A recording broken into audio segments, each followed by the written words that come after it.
समय की बात है। सुंदरपुर गांव में मोहन नाम का एक गरीब किसान अपनी पत्नी मीना और बेटी राधा के साथ रहता था। वो खेती बाड़ी करके अपने घर का गुजारा किया करता था। बरसात और ठंड में उनका गुजारा खेती से तो हो जाता था, लेकिन गर्मी में बारिश न होने के कारण और पर्याप्त मात्रा में सिंचाई न होने के कारण फसल अच्छी नहीं होती थी, जिसके कारण उन्हें घर चलाना मुश्किल हो जाता था। गांव के बहुत सारे लोग गर्मी में शहर की ओर काम करने जाते थे।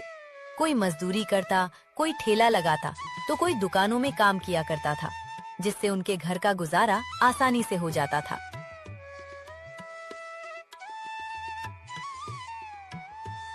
मोहन बेटा, कैसे हो? सब खैरियत? गुजारा तो हो रहा है ना घर का अच्छे से? हाँ काका, सब खैरियत है। बस वही शहर जाकर कुछ काम करने के बारे में सोच रहा था। समझ नहीं आ रहा है कहाँ जाऊं, क्या काम करूं।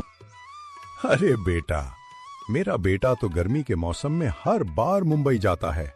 वहां पर वो एक बड़े से किराने की दुकान में काम करता है। उसे वहां अच्छी खासी रकम मिल जाती है, जिससे हमारा गुजारा आसानी से हो जाता है। अगर तुम चाहो तो क्या मैं तुम्हारे लिए बात करूं? काका, मैं घर जाकर आपको बताऊंगा।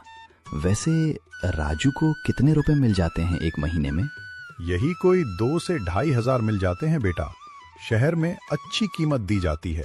ठीक है काका, मैं आपको कल बताता हूँ। मीना से भी तो इसके बारे में बातचीत करनी है।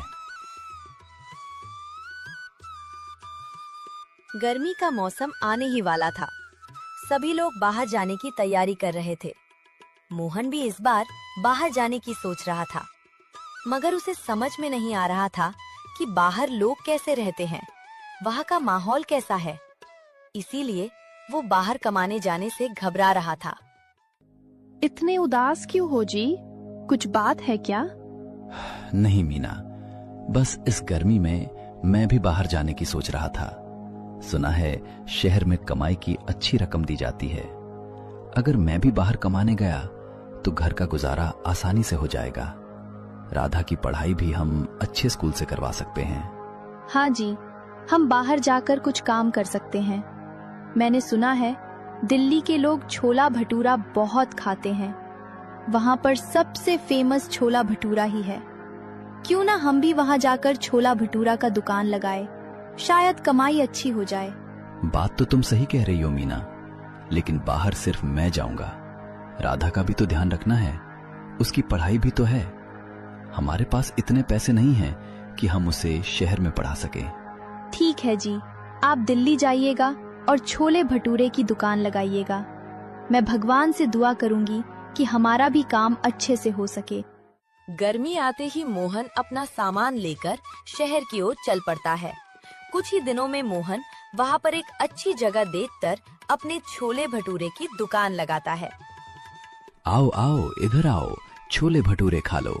50 रुपए की फुल प्लेट छोले भटूरे खा लो। गांव के स्वाद से भरपूर छोले भटूरे वाला। जल्दी आओ, छोले भटूरे खाओ, जल्दी आओ। 50 रुपए के एक प्लेट छोले भटूरे। 50 रुपए के एक प्लेट छोले भटूरे। इस तरह से मोहन दिल्ली शहर में अपने छोले भटूरे को बेचने लगता है। मोहन की आवाज सुनकर आसपास के लोग उसकी दुकान की ओर आते हैं। कितने के हैं एक प्लेट छोले भटूरे? ज्यादा नहीं सर, मात्र 50 रुपए के एक प्लेट पूरे हैं। एक प्लेट में 2 बड़े बड़े भटूरे और आप जितना खा सको उतने छोले। अच्छा, ठीक है, मेरे लिए एक प्लेट लगा दो। बहुत दिन हो गए दिल्ली के छोले भटूरे खाते हुए। आज तुम्हारे हाथ के छोले भटूरे का स्वाद चखता हूँ। हाँ सर, क्यों नहीं, आप बैठिए, मैं तुरंत आपके लिए एक प्लेट छोले भटूरे लगाता हूँ। थोड़ी ही देर में मोहन एक प्लेट छोले भटूरे उस आदमी को दे देता है।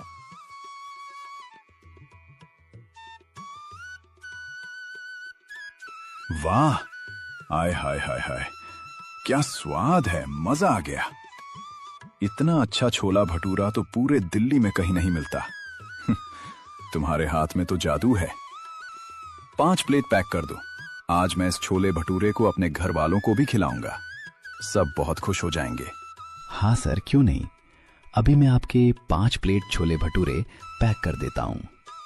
मोहन तुरंत 5 प्लेट छोले भटूरे पैक करता है और साहब जी को दे देता है। साहब जी उसे 500 रुपए देते हैं। सर जी, ये रहे आपके बाकी 200 रुपए। लीजिए सर जी। नहीं, मैंने इससे अच्छे छोले भटूरे पहले कभी नहीं खाए। तुमने मुझे बहुत खुश किया। मेरी तरफ से 200 रुपए टिप तुम ही रखो। इतना कहकर वो आदमी वहां से चला गया। मोहन बहुत खुश था। आज उसके पहले कस्टमर से ही बहुत अच्छा मुनाफा हो गया था और छोले भटूरे की तारीफ भी हो गई थी। थोड़ी ही देर में उसकी दुकान पर काफी भीड़ लगने लगी। मोहन सभी को छोले भटूरे देने लगा। सभी लोग उसके छोले भटूरे का बहुत तारीफ कर रहे थे। वो अंदर ही अंदर बहुत खुश था। शाम होने को आ गई थी। उसने अपना दुकान बंद किया और वहां से चला गया। वो रोज सुबह 8 बजे से शाम के 5 बजे तक दुकान लगाता और फिर दुकान बंद करके घर लौट जाता। 1 प्लेट छोले भटूरे देना, बहुत भूखा हूँ। मैंने तुम्हारे दुकान के बारे में बहुत सुना है। सुना है तुम छोले भटूरे में गांव वाला स्वाद दे देते हो। ठीक है, लगाओ। फिर आज मैं भी देखूं कैसे हैं तुम्हारे छोले भटूरे। हाँ सर, क्यों नहीं, अभी लगा देता हूँ। आप थोड़ी देर बैठ जाइए। मोहन तुरंत ही उस आदमी को 1 प्लेट छोले भटूरे दे देता है। अरे वाह, सच में तुम्हारे हाथों में तो जादू है। इतना अच्छा और स्वादिष्ट छोले भटूरे मैंने पहले कभी नहीं खाए। तुम अपना एक रेस्टोरेंट क्यों नहीं खोल लेते? अगर तुम अपना एक रेस्टोरेंट खोल दोगे तो कुछ ही दिनों में माला माल हो जाओगे। नहीं सर जी, हम तो यहाँ बस गर्मी के मौसम में ही दुकान लगाने आते हैं, फिर अपने गांव में ही खेती बाड़ी करके गुजारा करते हैं। फिर हम यहाँ रेस्टोरेंट कैसे खोल सकते हैं? हाँ, तुम्हारा भी कहना ठीक है। कितने पैसे हुए इस छोले भटूरे के? जी सर, वहाँ नीचे बोर्ड पर लिखा है 50 रुपए के 1 प्लेट छोले भटूरे। आदमी मोहन को 50 रुपए देकर चला जाता है। इसी तरह छोले भटूरे बेचते बेचते मोहन को 1 महीने हो जाते हैं। उसने पूरे 20,000 रुपए इकट्ठे कर लिए थे। अगले ही दिन वो सारे पैसे घर भिजवा देता है। कुछ ही दिनों में सारे पैसे उसके घर पहुंच जाते हैं। अरे वाह, सच में बाहर जाकर कमाने से कमाई तो अच्छी खासी हो जाती है। 1 ही महीने में उन्होंने 20,000 रुपए भेज दिए। अब हमारा गुजारा आसानी से हो जाएगा। मीना की सारी बातें श्याम उसकी खिड़की से सुन रहा था। वो ये सुनकर चौंक गया। क्या? 1 ही महीने में 20,000 रुपए? इतनी बड़ी रकम? अब मुझे पता करना पड़ेगा कि मोहन कौन सा शहर गया है काम करने। मैं भी वहां जाऊंगा, अपनी दुकान लगाऊंगा और मैं भी माला माल हो जाऊंगा। अगले दिन श्याम गांव में पता करने लगता है कि मोहन कौन सा शहर गया है। बहुत खोजबीन करने के बाद श्याम को पता चल जाता है। अगले दिन वो भी अपना सामान लेकर दिल्ली शहर की ओर निकल पड़ता है। उधर मोहन पूरी ईमानदारी के साथ छोले भटूरे बेच रहा था। अगले दिन उसने जैसे ही अपना ठेला लगाया, उसने अपने ही बगल श्याम को ठेला लगाए देखा। वो पूरी तरह चौंक गया।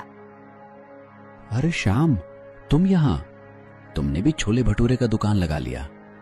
चलो अच्छा है, यहाँ पर छोले भटूरे की बहुत अधिक बिक्री होती है। ईमानदारी से बेचना श्याम, कुछ भी मिलावट मत करना। अरे हाँ मोहन, मुझे पता है कि कैसे काम करना है। मुझे मत सिखाओ, जाकर अपना काम करो। मोहन वहाँ से अपनी दुकान पर चला आता है। श्याम के अंदर खोट भरी हुई थी।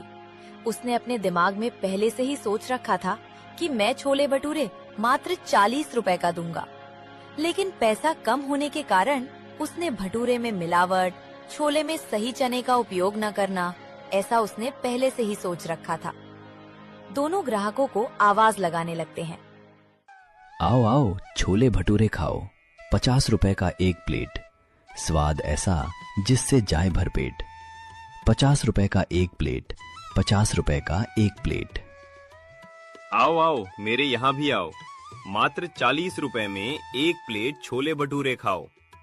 आओ आओ, जल्दी आओ। श्याम के दुकान की सस्ती प्लेट देखकर सभी लोग उसके दुकान में जाते हैं। और भाई, मात्र 40 रुपए के एक प्लेट छोले भटूरे, इतना सस्ता कैसे दे रहे हो? ठीक है, चलो एक प्लेट लगा दो। ठीक है सर जी, अभी लगाता हूँ। श्याम तुरंत सभी को एक एक करके छोले भटूरे के प्लेट लगाता है। सभी छोले भटूरे खाना शुरू करते हैं, लेकिन खराब क्वालिटी के सामान इस्तेमाल करने पर छोले भटूरे का स्वाद पूरी तरह खराब हो गया था। सभी अपना खाना फेंक देते हैं। छी छी, इतना गंदा स्वाद। आज तक मैंने इतना खराब खाना कहीं नहीं खाया। जरूर तुमने इस खाने में मिलावट की है। अभी मैं पुलिस को बुलाती हूँ, तब तुम्हें पता चलेगा खराब खाना खिलाने का क्या परिणाम होता है। श्याम बुरी तरह डर जाता है। उसे उसकी गलती का एहसास हो जाता है। मुझे माफ कर दो, मैं पैसे की लालच में अंधा हो गया था, इसलिए मैं मिलावटी छोले भटूरे बेच रहा था। मुझे माफ कर दो और कृपया करके पुलिस को मत बुलाओ। मैं अब कभी भी यहाँ दुकान नहीं लगाऊंगा और ऐसा गलत खाना नहीं बेचूंगा। ठीक है, जाओ, हमने तुम्हें माफ किया, लेकिन अब से ऐसा काम मत करना जिससे दूसरों को हानि पहुंचे। इतना कहकर सभी लोग श्याम की दुकान से चले जाते हैं। तभी श्याम मोहन की दुकान पर आता है। मुझे माफ कर दो मोहन, मैं धन की लालच में आकर अपना आपा खो बैठा था। अब से मैं सभी काम अच्छे और ईमानदारी से करूंगा और मेहनत से 2 वक्त की रोटी कमाऊंगा। हाँ श्याम, क्यों नहीं। मेहनत की कमाई से घर हमेशा भरा रहता है और भगवान भी तो सब कुछ देखते हैं। इसीलिए हमें सभी काम ईमानदारी से करना चाहिए। उस दिन से दोनों एकदम ईमानदारी से छोले भटूरे बेचते हैं और हर एक गर्मी में साथ आते, मेहनत से पैसे कमाते, फिर दोनों साथ घर भी चले आते।